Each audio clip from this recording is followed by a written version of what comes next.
Alright mga Karubiks, magandang umaga po sa inyong lahat.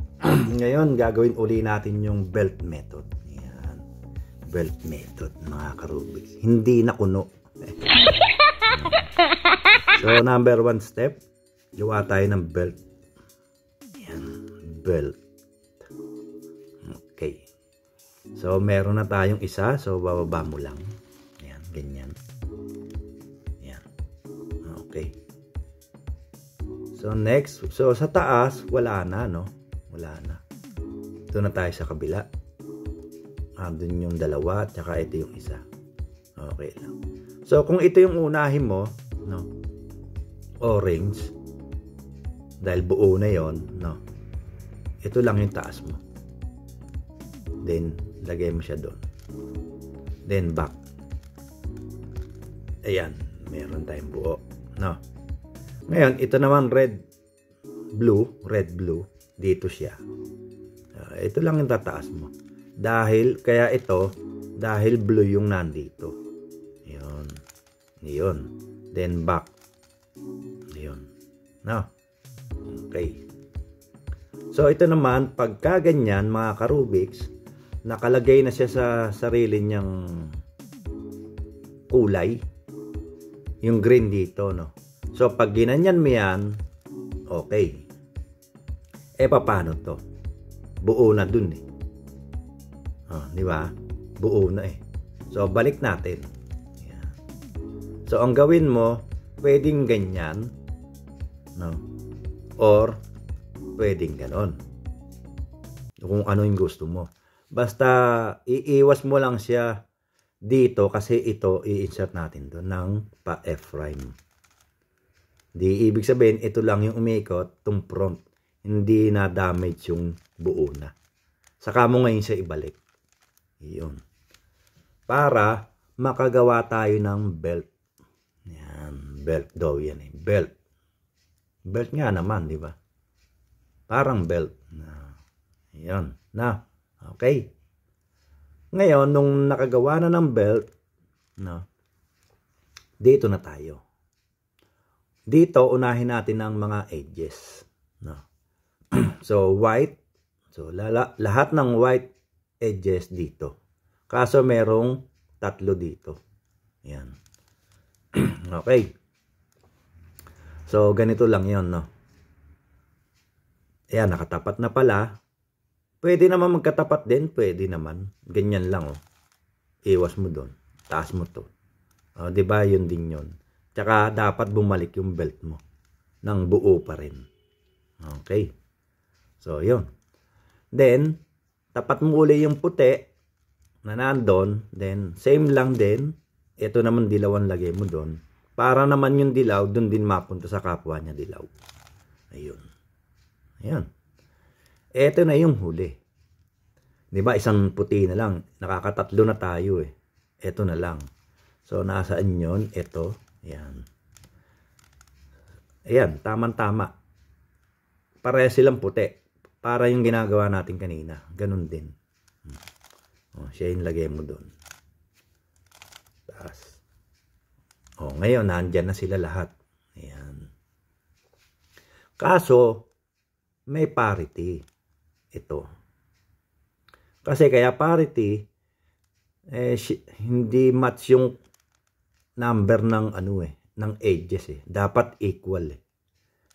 Ang equal na sinasabi, 'di ba, yung pair 0, 2, 4. 4 kasi 'yan. Pag pair naman ng dalawa lang. Buti pa 0, yung itong puti nandun. 0 'yon. Ibig sabihin wala siyang good edges. 'Yon. Kaya parity eh, no. Ngayon sa parity, kahit saan kayo dyan mag-umpisa, pwede pala. Pwede pala, pwede. Ito eh, depende lang doon sa nalalaman kong algorithms ng mga Karubiks, no? Hindi naman, kasi may mga shortcut na iba, no? Hindi ko naman pinag-aaralan pa yon. At ayoko, tama na to. Tama na lang yung nalalaman ko na to. Dagdag sakit ulo pa yun eh. Ito, ganun din naman ang proseso. Di kayo na lang mag-adjust pag natuto na kayo, no? Basta yung proseso lang ng, halimbawa, parity o yung algorithms, yun din yung gagamitin niya para sa edges. Sa corners, ganun din. So, silipin natin yung dilaw. O, di ba? May parity din. Kaya kahit saan kayo dyan mag-umbisa, pwede. Kasi tingnan mo parity edges natin, ang algorithms, M, U prime, S, R prime, F prime, R, S prime, R prime, F, R, U prime, M prime. Yan. Di ba? Bumalik yung belt natin. Ito ngayon yung sinasabi ko sa inyong kahit saan nyo ilagay yung parity. Pwede. Kahit yung baliktad ang ating baliktarin. Sinasabi kong baliktad ito. Para pagkatapos ng algorithms, pair na siyang dalawa. Okay? Naget ba? Ganon din yung kabila. Dito, dalawa din. Kahit bar pa siya, okay lang. No? Yun ang, kumbaga, kahit saan pwede. Okay, so bago natin gawin yon, mag-corners muna tayo. Yan. Ito. So, kahit bumalik naman to sa parity, ulitin mo lang. O, di ba? Alam mo na yung algorithms na para doon. So, yung white, nasaan? Ayun. White, yellow, pagbabalik ta rin natin. No? Ano kailangan lang? Sledgehammer lang. R, U, R prime, U prime. R, U, R prime, U prime. R, U, R prime, U prime. Ayun, nagbaliktad na. Handong pa rin yung belt natin. Dati kasi, konting kwento lang. Ang ginagamit ko doon, Y-perm. PLL yun Yun yung pagtatapos no?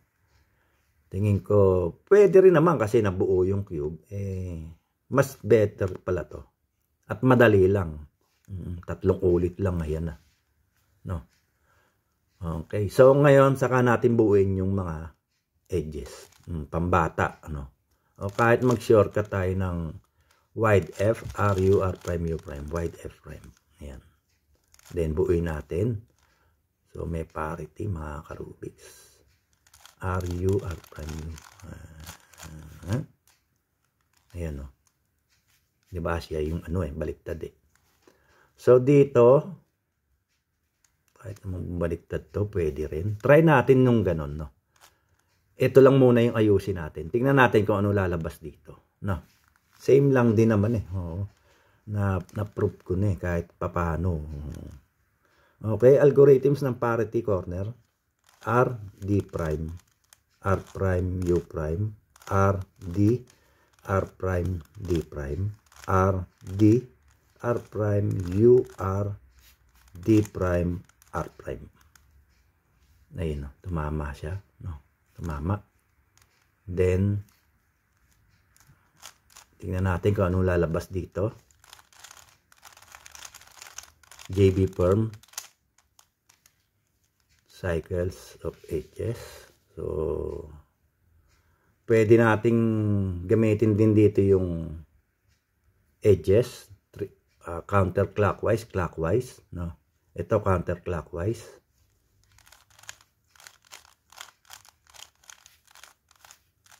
Yan. Dito, nagganon, di ba? Yan. Dito na ngayon ginagamit yung